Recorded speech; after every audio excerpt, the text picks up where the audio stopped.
안녕하십니까?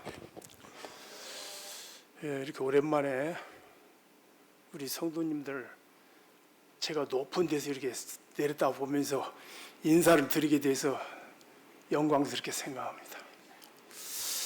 요즘에 그 독감이 굉장히 유행인 것 같아요. 그래서 저도 어제 저녁에 일하면서 구토를 너무 많이 해가지고 배가 텅텅 비었습니다. 근데 목소리가 좀 작으면은 허영재 배가 좀 텅텅 비었는가 보다. 목소리가 조금 크면은 허영재가 성령님의 충만함을 입었는가 보다. 이렇게 이해하시면 되겠습니다. 오늘이 5월 마지막 밤입니다. 그래서 계절의 여왕이라고 하는 5월달이 참 좋은 달인데, 그런데 이제 오늘로써 종지부를 찍고 내일 또 6월달로 갑니다. 벌써 한 반절 가까이 지난 것 같습니다. 2023년. 뭐 어떤 사람이 말하기를 뭐 60대에는 60km로 가고 70대에는 70km로 가고 그런다고 하는데, 그래도 인생을 이렇게 뒤를 돌아보니까 한 20, 30대가 조금 그래도 마디게 간 것 같습니다. 많이 이렇게 뭐 세월이 안 아깝게 가서 그런지 몰라도, 근데 지금은 이제 세월이 아까우니까 오히려 더 조금만 먹어도 밥이 남은 밥이 적은 것 같아가지고 이렇게 좀 참 시간의 속도가 빨라졌다. 이런 생각이 듭니다. 조금 천천히 가는 시계를 하나 사가지고 벽이 좀 걸어놔야 되겠어요. 오늘 저와 함께 마태복음 21장 말씀 함께 보시겠습니다.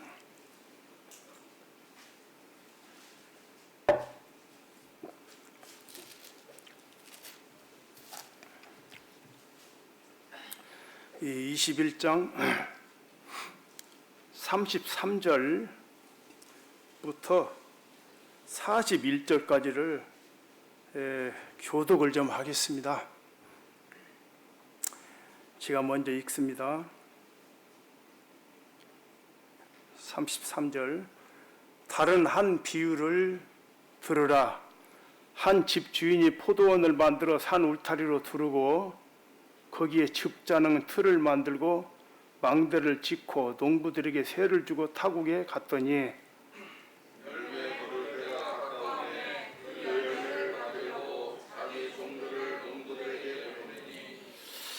농부들이 종들을 잡아 하나는 심히 때리고 하나는 죽이고 하나는 돌로 쳤거늘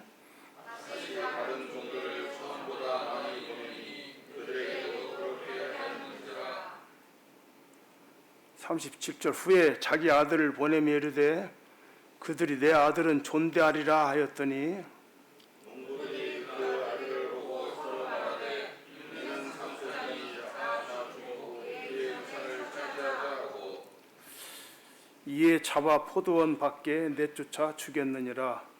그러면 포도원 주인이 올 때에 그 농부들을 어떻게 해야 되겠느냐. 그들이 말하되 그 악한 자들을 진멸하고 포도원은 제때의 열매를 바칠 만한 다른 농부에게 새로 줄지니이다. 42절 같이 읽겠습니다. 시작. 예수께서 이르시되 너희가 성경에 건축자들이 버린 돌이 모퉁이의 머릿돌이 되었나니 이것은 주로 말미암아 된 것이요 우리 눈에 기이하도다함을 읽어본 일이 없느냐. 여기까지만 최대한으로 줄여서 말씀을, 시간이 부족할 것 같아서 줄여서 말씀을 드렸습니다. 그 얼마 전에 그런 뉴스가 있었습니다. 그 부모를 일찍 여인 그 두 남아가 할머니 손에 키워서 이렇게 키워졌는데 할머니가 좀 뭐 컴퓨터를 했는지 이제 텔레비만 봤는지 뭐라고 잔소리를 좀 하니까 이 두 학생이 달라들어서 할머니를 죽여버렸어요. 그 뉴스를 보면서 사람이 무엇에 심취해가지고 잘못된 상태에 있으면은 인간의 어떤 도리나 도덕 이런 모든 것들이 순간적으로 보이지 않는구나. 그래 참 대단히 안타까웠습니다. 빨랫줄에는 그 아이들이 빨아서 아직 마르지 않은 교복이 널려 있었어요. 그 할머니가 빨았겠죠. 참 인간처럼 괴상망측한 동물이 없습니다. 어쩔 때는 조금 쓸만한 것 같고 어쩔 때는 짐승만도 못 오고 그렇죠. 여기 오늘 이 말씀도 참 여기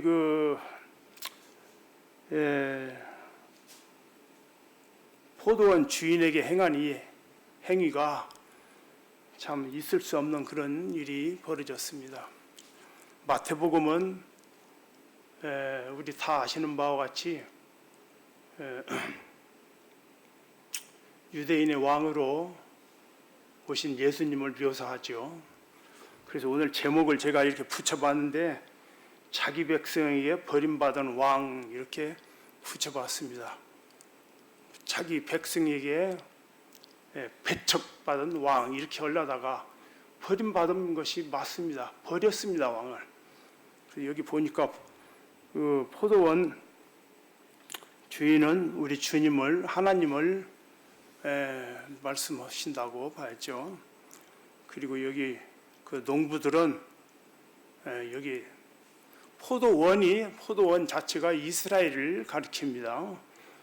그래서 이스라엘 나라를 가리킬 때에 영적인 백성, 경건하고 거룩한 그 하나님을 경외하는 그런 백성으로서의 이스라엘을 나타낼 때 이 포도나무로 이렇게 묘사를 하고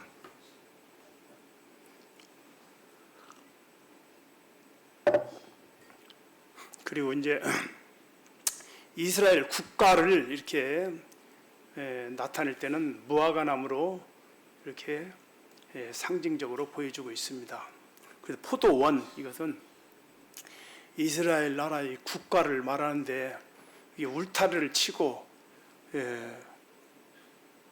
즙자는 틀을 만들고 망대를 짓고 그랬어요. 울타리 이렇게 그 국가의 테두리를 해가지고 이스라엘 나라는 완전히 이방인과 분리된 아주 특별한 존재로 하나님께서 지으셨습니다. 그래서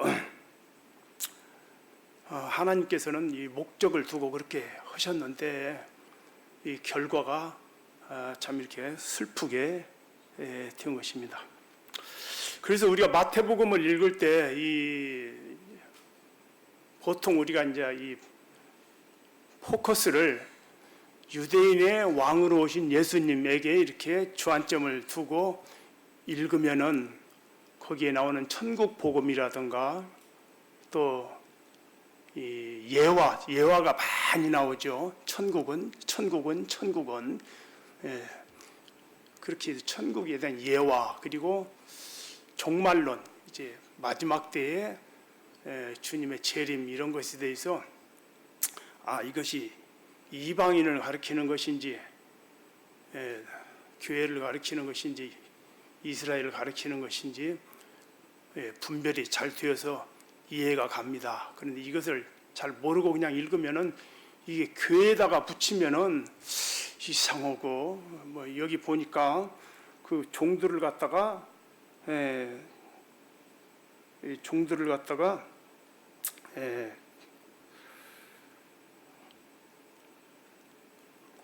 진멸하고 라고 했는데 그러면 우리 하나님의 교회로 이것을 대입을 해서 생각하면은 그러면은 우리 성도들이 잘못하면은 말이야 포도나무 열매를 맺지 않으면은 세를 잘 안 내면은 지옥 간단 말인가 이렇게 해석을 한 경우가 많습니다.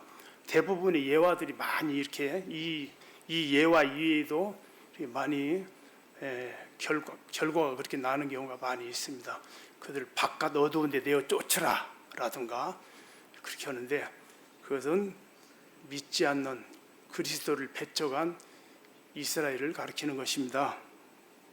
그리고 이렇게 포커스를 잘 맞춰서 읽는다는 것이 굉장히 중요해요. 특별히 재림에 관한 것들은 복음서에서 얘기하는 재림은 주님의 지상 재림입니다. 지상 재림. 이제 우리 교회는 지상 재림 전에 공중 재림 하실 때 휴거라고 하죠. 공중에서 우리는 혼인 잔치가 베풀어지고 이 땅에는 환란이 오고 그 다음에 환란 그때 지상 재림하고 이렇게 순서가 이어지고 있는 것입니다.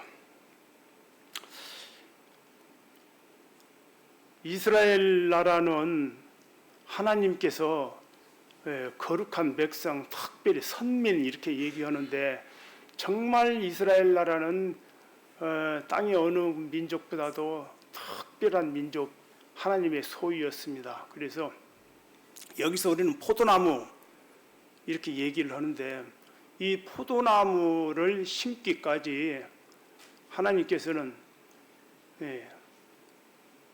경건한 자손을 얻기를 원하셨습니다. 그래서 노아의 8식구, 그 당시에 수십억의 인구가 있었습니다만 노아의 8식구, 그리고 그 중에서 다시 또 번창을 해서 이렇게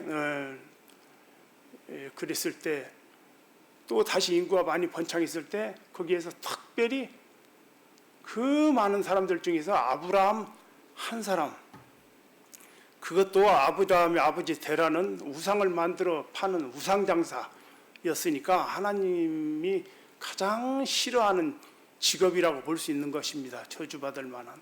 근데 그 가운데서 아브라함을 특정하여 불렀습니다. 그래가지고 겁이 많아가지고 자기 아내를 갖다가 자기가 죽을까 봐서 누이라고 짜고 거짓말을 2번씩이나 하고 그런 이 겁쟁이 아브라함을 아주 여러 가지 경험을 통해서 담대한 믿음의 소유자로 양육을 했어요. 그래서 그 겁쟁이 아브라함이 100세에 얻은 아들을 갖다가 산채로 번제로 드리라고 하니까 예 알겠습니다 하고 가서 드렸다 이 말입니다. 사실상 드린 것이죠. 칼을 들어가지고 치려고 하는 순간에 하나님이 답답해서 얼른 말렸으니까 사실상 드린 거나 똑같은 겁니다. 이렇게 위대한 믿음, 바로 그것을 가리켜서 성경에서는 정금과 같은 믿음이다. 에레미야에 보면은 슬프다. 어찌하여 정금이 빚을 잃었는가. 이런 말씀이 있는데 참으로 귀한 그런 믿음의 소유자로 키웠어요. 그리고 이제 이삭, 야곱. 그런데 이삭이 야곱과 에서를 둘을 낳았는데 그 중에 한 사람만 선택을 했거든요. 아브라함이 똑같은 자손인데 왜 그랬을까요? 말라기서에 보니까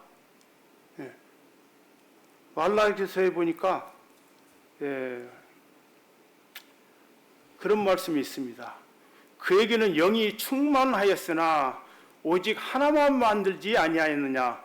어찌하여 하나만 만드셨느냐. 이는 경건한 자손을 얻고자 함이라.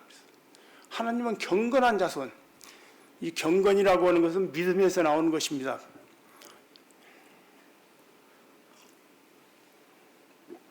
믿음에서 나오는 것이 경건인데 하나님에 대한 무한한 신뢰, 완벽한 이런 신뢰, 하나님을 그냥 뭐 있을 똥 말똥 그냥 뭐 겉보기로 이렇게 애서같이 그런 사람 말고 정말 하나님을 소유하고 싶어하는 욕심, 그런 사람을 이렇게 선택을 하기 위해서 야곱을 선택했습니다.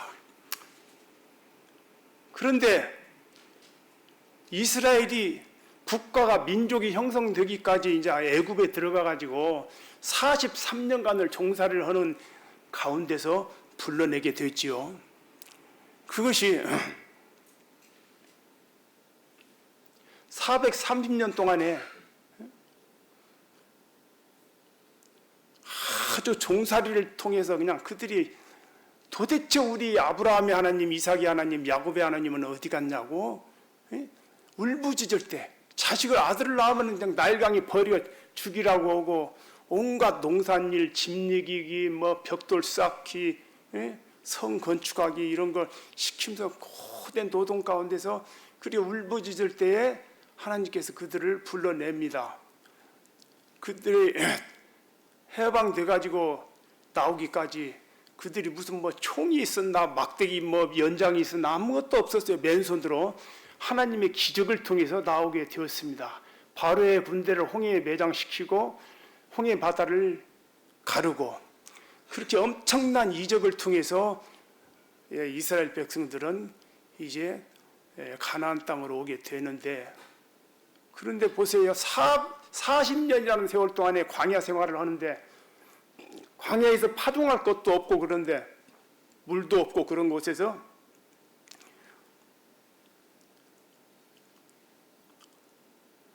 이 만나와 메추라기를 통해서 계속해서 40년이라는 세월 동안에 매일 만나가 내려가지고 그것을 먹고 또 고기 먹고 싶다고 하니까 메추라기를 내리고 또 목마를 때는 반석에서, 어디 지하수가 아니고 반석에서, 왜 반석에서 했겠습니까?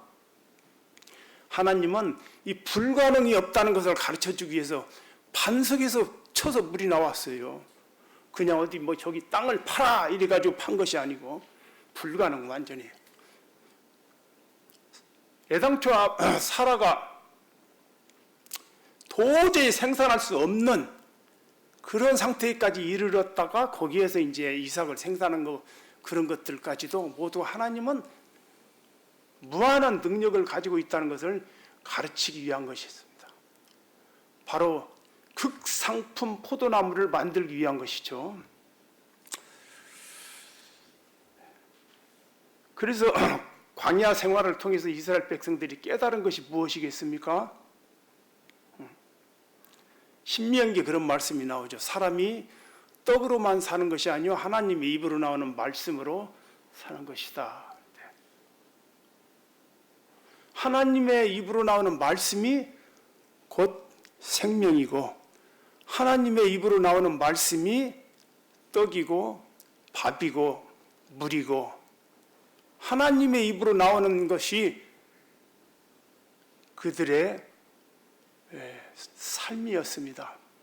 그래서 40년 동안에 사람이 떡으로 이렇게 사는 것이 아니고 하나님의 말씀대로만 순종을 하면은 되는구나라고 하는 것을 가르쳐주기 위해서 그렇게 한 것입니다.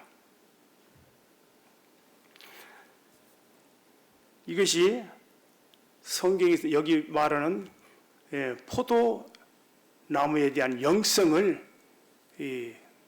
기르는 과정입니다.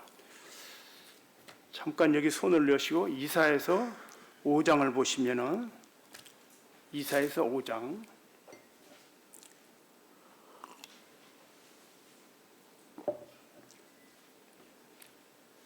1절 나는 내가 사랑하는 자를 위하여 노래하되 내가 사랑하는 자의 포도원을 노래하리라. 내가 사랑하는 자에게 포도원이 있으며 심히 기름진 사내로다. 땅을 파서 돌을 제하고 극상품 포도나무를 심었도다. 그 중에 망대를 세웠고 또 그 안에 술틀을 팠도다. 좋은 포도 맺기를 바랐더니 들포도를 맺었도다. 여기에 아까 마태복음 21장에 나온 말씀과 비슷한 말씀이 나옵니다. 극상품 포도나무가 무엇이냐? 바로 이 극상품 포도나무가 아브라함과 같은 믿음이고 그리고 다윗과 같은 하나님에 대한 믿음이고 신뢰였습니다. 다윗이 보세요. 지난 주일에 다윗 말씀 들었는데 16살 그 어린 나이에 너희는 창과 투구로 나에게 나오지만 나는 여호와의 말씀으로 나간다 해가지고 돌멩이 하나 들고 가가지고 다른 사람들이 그 많은 사람들이 다 벌벌 떨고 있는데 그런 용기와 그런 믿음이 어디서 나왔겠습니까? 하나님에 대한 온전한 신뢰, 이 할례 없는 백성이 어떻게 감히 하나님의 군대를 갖다 모욕하느냐? 온전한 하나님에 대한 전적인 믿음입니다. 그것이 바로 극상품 포도나무인 것입니다. 하나님께서는 그렇게 양육을 했어요. 그래서 마침 지난주일에 사무엘하 7장에 그런 말씀을 우리는 배웠죠. 다윗이 하나님의 성전을 그냥 건축하기 위해서 그렇게 기도를 하고 했는데 하나님께서 내가 너를 위하여 너에게서 날 그 자손으로 말미암아 이 성전을 건축하고 너의 왕위를 영원히 보존하겠다라고 하는 말씀을 하시죠.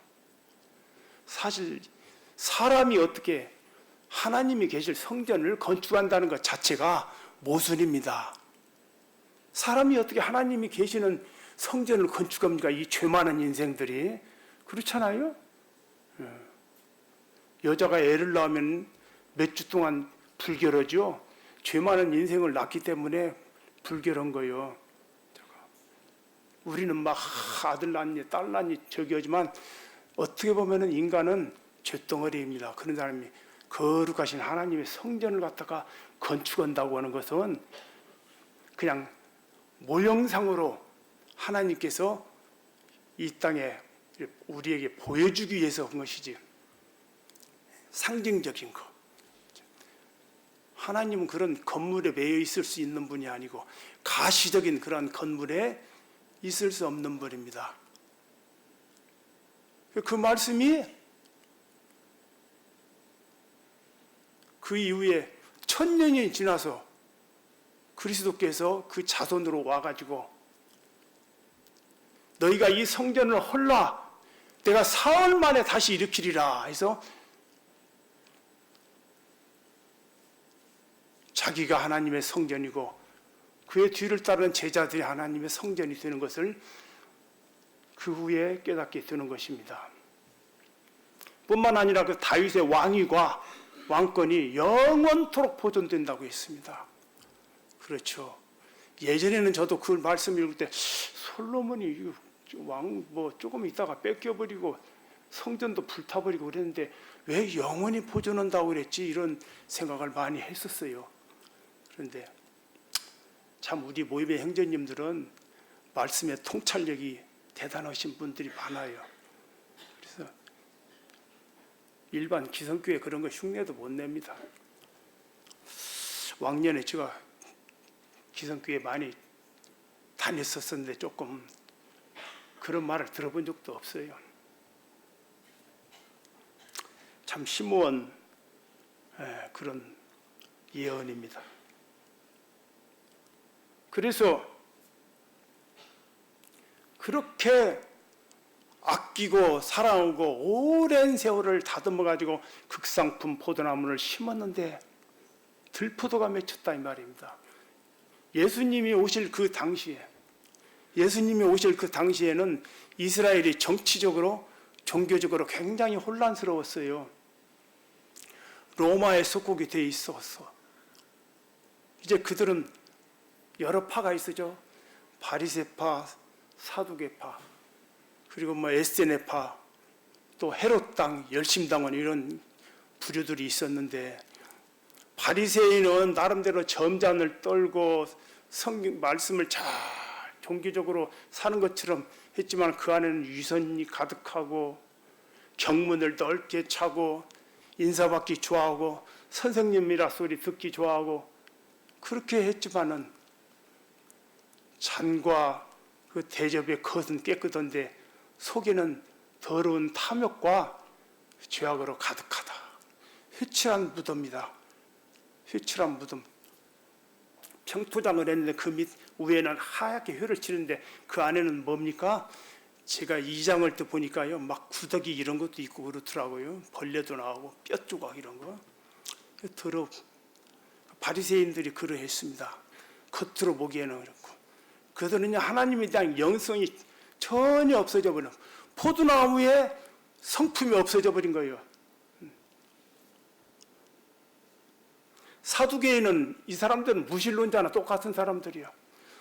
성경도 모세오경만 믿고 천사도 부인하고 부활도 부인하고 하나님의 능력도 부인했어요. 참 이상하죠. 어떻게 그런 일이 있을 수 있나? 그러면 하나님이 태초를 천지를 창조한 것 그 자체가 그 모순이 아닙니까? 오늘날에도 이제 보면은 교회를 그냥 뭐 심심풀이로 다니는 사람들이 있어요. 사람도 사귀고 또 그냥 안 가면 좀 찝찝하고 한번 어찌다 길을 이제 들여놨으니까 가가지고 좀 앉아 있다가 그런 사람들 많아요. 특히 정치인들은 또 그런 사람들 많죠. 절에도 갔다가 교회도 갔다가 뭐 이러다.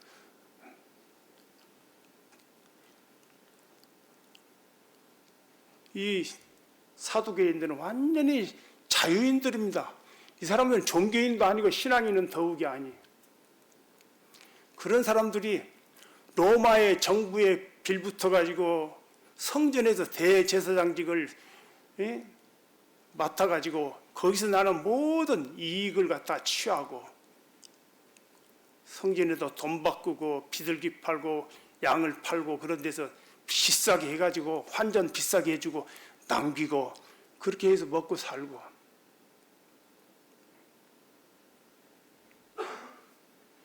헤롯 땅도 비슷하죠.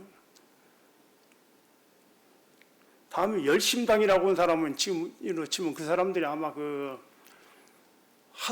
마카피 왕국의 아마 그 잔재들인 것으로 생각이 됩니다. 우리나라로 치면은 독립투사들이요, 독립투사들. 그런데 자기 선조들이 잘못해가지고 로마에 속국이 되어 있는 상태에서 그들이 뭐 열심히 싸운다고 해서 그게 되나요? 먼저 민족적인 신앙의 회복이 되어야 되는 것인데 그들이 뭐 대적을 해가지고 총칼로 대적을 해가지고 열심당은 독립을 이루기 위해서만 그게 될 수 없는 일이었죠. 열심당만. SNF파는 광야에서 이제 그 속세를 떠나서 굴이나 이런 데서 자기들끼리 모여서 아주 그 경건 생활을 하고 그렇게 했는데 은혜 없는 율법을 지킨다고 해서 그것이 올바르게 될 수가 없죠.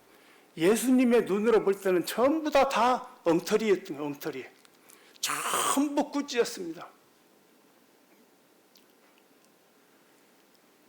요한복음에 보니까 바리새인들에게 너희들이 사람의 계명으로 교훈을 삼아 가르치니 나를 헛되이 경배한다고 신랄하게 비판을 하니까 그 옆에 율법 교사가 있다가 선생님 그러니까 우리까지도 모여가는 것 같습니다. 또 이런 말이 기록돼 있더라고요. 참 웃기는 사람들이요. 그렇게 바리새인 서기관 이런 사람들을 꾸짖고 그러면 듣고 있다가 가슴이 철렁해가지고 아이고 나도 그렇네 이렇게 해야 되는데 자기는 싹 빼는 건 자기는 뭐 경건한 것처럼 선생님 그러니까 우리까지 모여가는 것 같네요. 그러니까 예수님이 이 너희들은 무거운 짐을 묶어서 사람에게 지우고 너희들은 한 손가락으로도 그것을 들려고 하지 않는다. 아주 핵심을 찔러버렸어요. 율법 교사니까 율법 가르치는 사람이니까 11조는 이렇게 해야 되고 부모의 효도는 이렇게 해야 되고 뭐 헌물은 이렇게 해야 되고 흠이 있는 양은 드리면 안 되고 막 이런 거 하겠죠. 뭐 얼마나 무겁습니까? 그것을 무거운 걸 막 갖다 들이매는데 자기들은 손 하나 까딱 안 하려고 하는 사람들. 그러니까 천국을 갖다 가려고 하는 사람도 길을 막고 자기들도 들어가지도 않고. 여러분 지도자, 우리가 그 리본 돌리는 거 있죠, 리본 돌리는 거, 이 끝을 살짝 잡고 이렇게 하면 그 리본이 전체가, 그렇죠. 이 사회 지도층들이 이렇게 썩었고 부패하기 때문에 나약하고 힘없는 백성들은 같이 무지해지는 것입니다.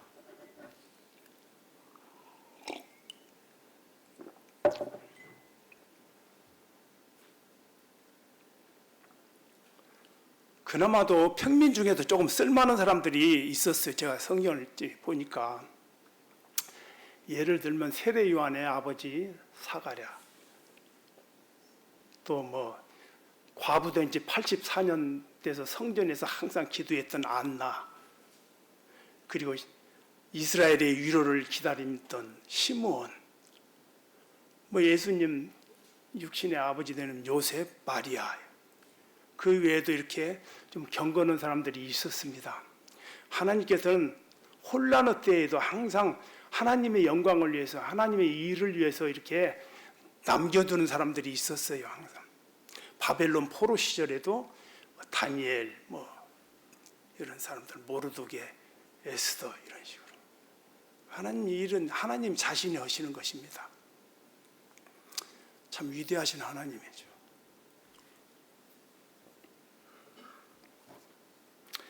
그래서 42절에 예수께서 이르시되 너희가 성경에서 건축자들이 버린 돌이 모퉁이 머릿돌이 되었나니 이것은 주로 말미암아 된 것이 우리 눈에 귀하도다. 그럼 예수님을 버려버리는데 그 예수님이 머릿돌이 되었습니다. 이 돌 위에 44절에 이 돌 위에 떨어지는 자는 깨지겠고 이 돌이 사람 위에 떨어지면 그를 가루로 만들어 흩어버리라. 이 모든 종교 집단들, 이 사람들을 갖다가 그들의 죄악들을 낱낱이 드러내면서, 그거 우리가 참 시간이 좀 쭉 읽어보면은 참 우리 주님이 굉장히 단호하고 냉철하게 그들의 모든 것들을 다 드러냈어요. 예수님 도리에 부딪히는 자들은 그냥 가루가 되어버린 것입니다. 진리의 빛이 비추는 가운데 그들의 숨은 죄악들이 그냥 어두운 창고에다 불을 탁 켜면 그냥 바퀴벌레 뭐 이런 것들이 확 이렇게 도망가는 거 보셨습니까? 빌딩 같은데 지하실에 들어가 보면 그런 거 있어요. 저는 가봤어요. 근데 불을 탁 켜니까 막 침침한 빈 창고 이런 데 막 바퀴벌레가 휙 도망가니라고. 이 더러운 벌레 같은 이런 사람들을, 그런 사람들이 성전을 장악하고 있는데, 그러니까 채찍으로, 노끈으로 채찍을 만들어 가지고 내 집은 만민이 기도하는 집이다 쫓아내고 저 성전을 정리를 하신 것입니다. 성전을 통해서 먹고 사는 사람들이 성전에 와서 막 좀 그렇게 죄악을 범해하니 돈도 좀 남고 장사가 되는데 쫓아내고, 이 성전을 헐라 내가 사흘 만에 진다 그러니까 그 대제사장이나 이런 사람들이, 사두개인들이 얼마나 예수님이 미웠겠어요. 성전을 헐어? 이거 신성 모독이다 이래가지고 막.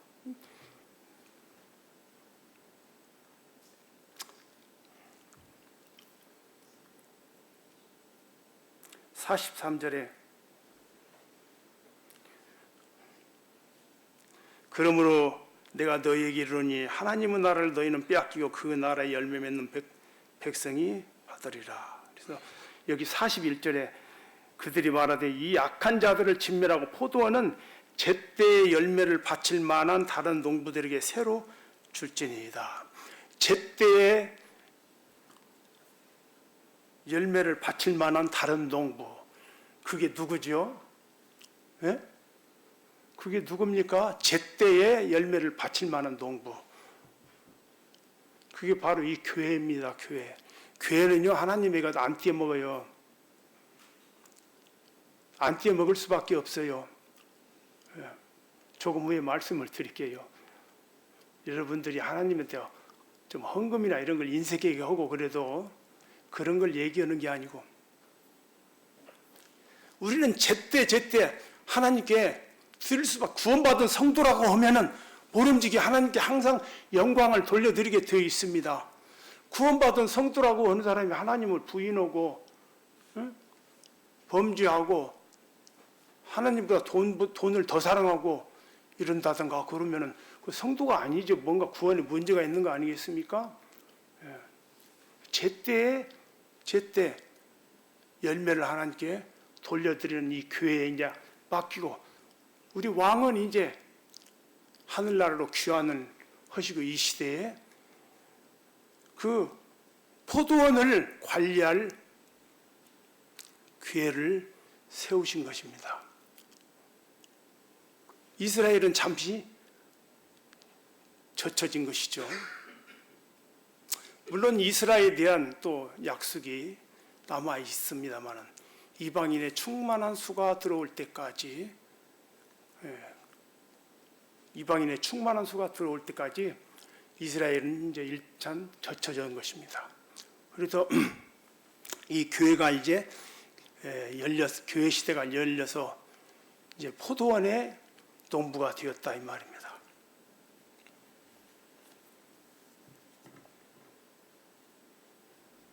근데 이 사람들이 왜 예수님을 십자가에 못 박았느냐?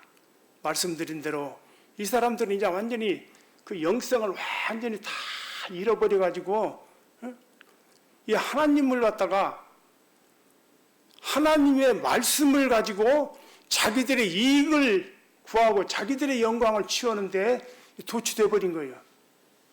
여기 보니까 요한복음 5장 44절,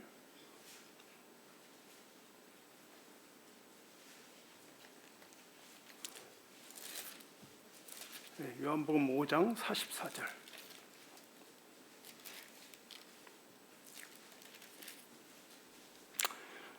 너희가 서로 영광을 취하고 유일하신 하나님께로부터 오는 영광은 구하지 아니하니 어찌 나를 믿을 수 있느냐.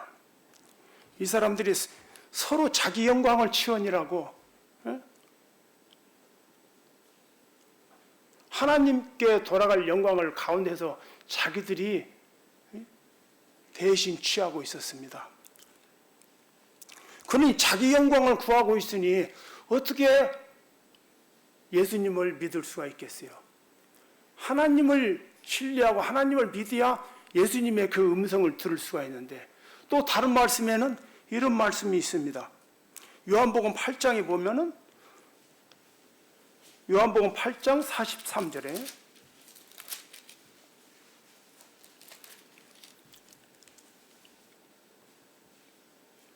어찌하여 내 말을 깨닫지 못하느냐? 이는 내 말을 들을 줄을 알지 못함이니이다. 말을 깨닫지 못하는데 왜 깨닫지 못하느냐? 이 사람들은 하나님의 말씀, 예수님의 말씀을 듣는 방법이 잘못된 거예요. 듣는 방법이. 무슨 말이냐면은, 이제 오랜 세월 동안에 포도나무의 본성이 다 사라져버렸기 때문에 이건 완전히 노아 시대 마냥 육체가 되어버렸어요. 육체가 되어버려가지고 이 영적인 언어를 갖다 들을 귀가 없는 거예요. 예? 영적인 말을 들을 귀가 없어. 그래가지고 예수님은 나는 하늘에서 내려온 산떡이다. 그러니까 어째 지 살을 먹어서 뜯어서 먹으란 말인가? 나는 아브라함이 있기 전부터 있었느니라. 그러니까 네가 50도 안 됐는데 아브라함보다 더 나이가 많으냐? 이렇게 이해를 하는 거죠. 완전히 육신적인 방법으로, 이 땅의 계산법으로 하늘의 영적인 세계를 갖다가 이해하려고 그러니까 이해할 수가 없어요. 우리가 국가를 달리해서 뭐 싱가포르를 간다거나 미국을 간다거나 그러면 우리나라하고 아주 법이 완전히 틀린 것도 있습니다. 그 나라에 가면 그 나라의 법을 따라야 되고, 그 나라에 대해서 이제 풍습이나 뭐 이런 것들 이해해야 되죠. 빨리 거기에 적응을 하고. 그런데 이 사람들은 그 오랜 세월 이제 육신에 속한 사람이 되었기 때문에 하나님의 말씀을 들을 줄을 알지 못하는, 듣는 방법이 잘못돼 버린 것입니다. 육신적으로 계속. 그래도 니고데미 같은 사람은 심성이 좀 기본 양심이 있어가지고 처음에는 어떻게 사람이 늙으면 뱃속에 또 들어갔다 나옵니까? 그러다가 나중에는 이제 집에 돌아가서 생각해보고 구원을 받은 것 같아요. 근데 이 사람들은 아주 완악해서 들을 귀가 없었다 이 말입니다.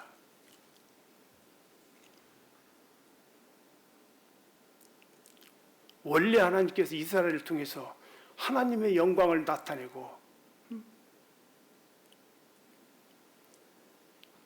이 출애굽기 19장에 보면은 세계가 다 내게 속했고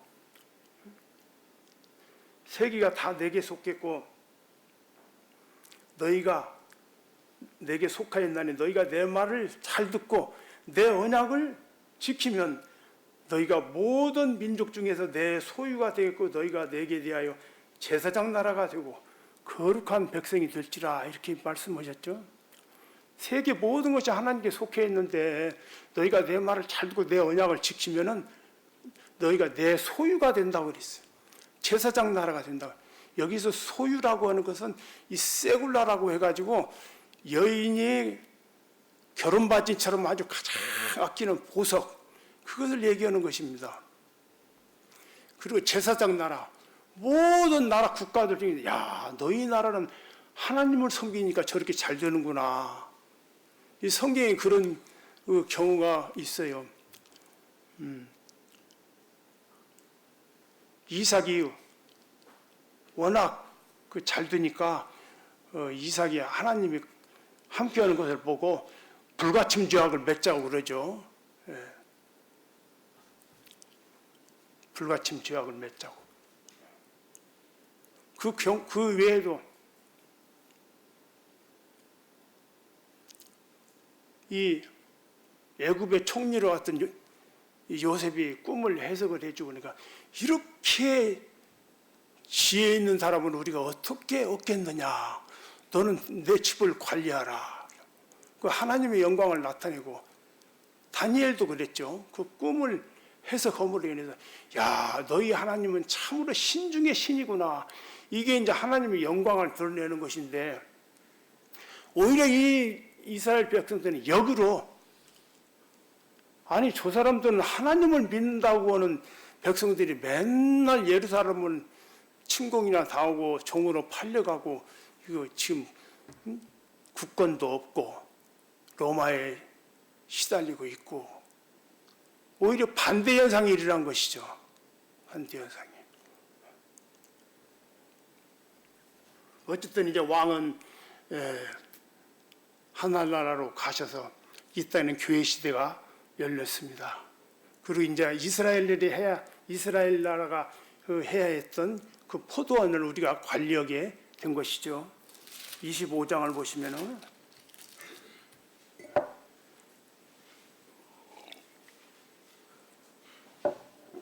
제가 열이 많이 나가고 약을 톡하게 먹어서 목이 타서 물을 자주 마셔요. 본래 침이 좀 마르는 사람이고. 여기 보니까 25장 다 읽을 수는 없고 34절 그때의 임금이 오른편에 있는 자들에게 이르시되 내 아버지께 복받을 자들이여 나와 창세로부터 너희를 위하여 예비된 나라를 상속하라. 내가 줄일 때에 너희가 먹을 것을 주었고 목마를 때에 마시게 하였고 나그네 되었을 때에 영접하였고 헐벗었을 때 옷을 입혔고 병들었을 때 돌아보았고 옥에 닫혔을 때에 와서 보았느니라.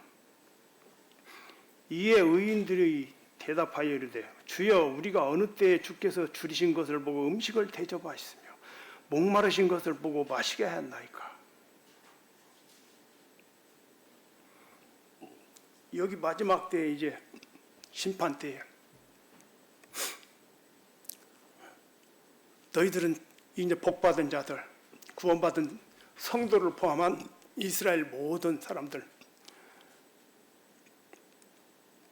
그런 사람들에게 복받을 자들이다.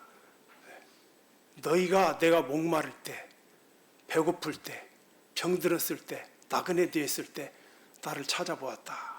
이렇게 칭찬을 하고 상을 주니까 주여 우리가 언제 그런 일을 했습니까? 이렇게 질문을 하죠. 아, 주님은 지금 가버리시고 없는데 언제 주님께 물 떠다 드리고 언제 주님이 헐벗을 때 옷을 갖다 드리고 이해가 가지 않죠. 근데 답을 해 주십니다. 40절 임금이 대답하여 이르시되 내가 진실로 너희에게 이르노니 너희가 여기 내 형제 중에 지극히 작은 자 하나에게 한 것이 곧 내게 한 것이라 하시고.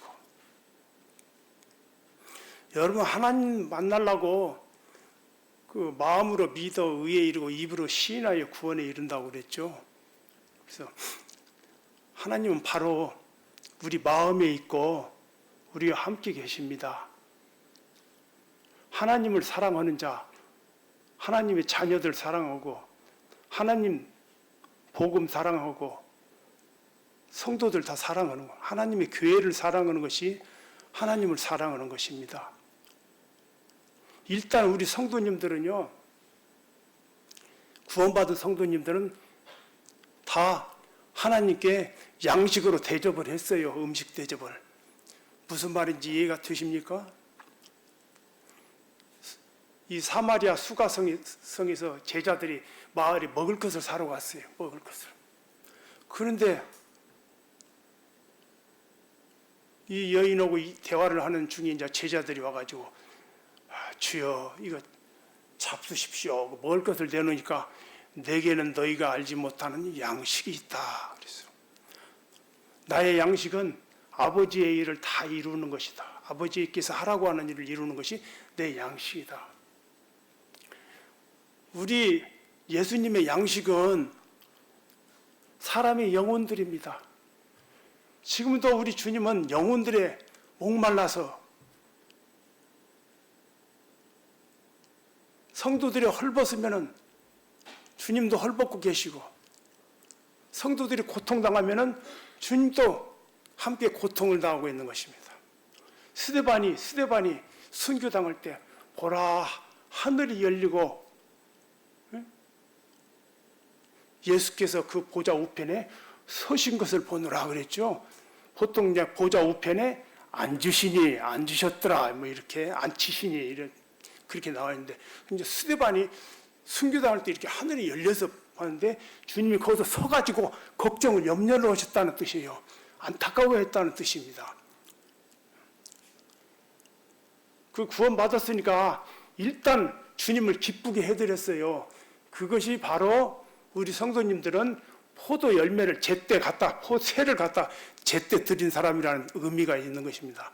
제가 그 말씀을 드리는 거예요. 다 우리 성도님들은 한 번씩은 다 식사를 대접했어요.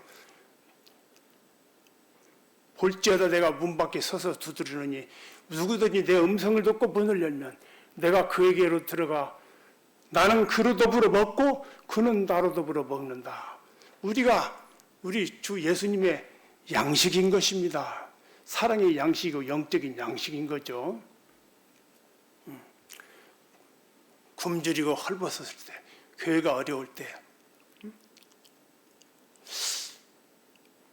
우리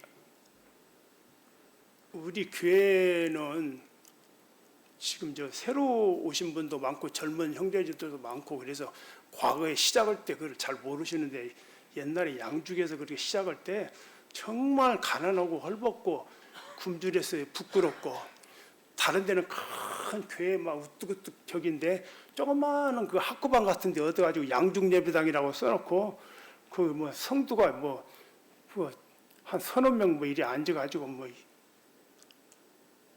그 얼마나 굶주렸겠어요? 예. 근데 하나님께서 이렇게 이제 이루어 주셨는데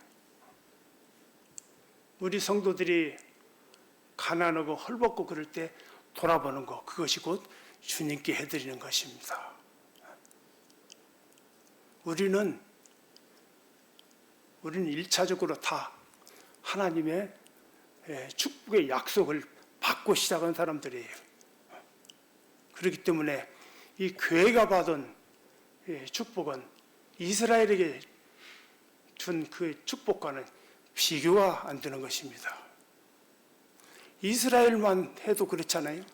이스라엘만 해도 이방인과 얼마나 구별이 있고 차별이 있었어요. 자녀의 떡을 취하여 개에게 던짐이 마땅치 않다. 개에게 던짐이 아주 단호하게 말씀하셨잖아요. 그랬는데 하물며 이 교회에게 주신 축복은 이렇게 엄청난 것입니다. 그래서 골로새서 1장 24절에 보면 그런 말씀이 있죠. 내가 그리스도의 남은 고난을 그 몸된 교회를 위하여 내 육체에 채우노라. 사도 바울이 그런 말씀을 했어요. 그리스도의 남은 고난을 그 몸된 교회를 위하여 내 육체에 채운다. 그래서 지금도 교회는 고난을 받고 있고 우리 주님의 남은 고난입니다. 그것은 구속을 위한 고난이 아니고 이제는 열매를 거두는 데 필요한 수고, 그런 고난이 남아 있는 것입니다. 오늘 여기까지 말씀을 마치겠습니다.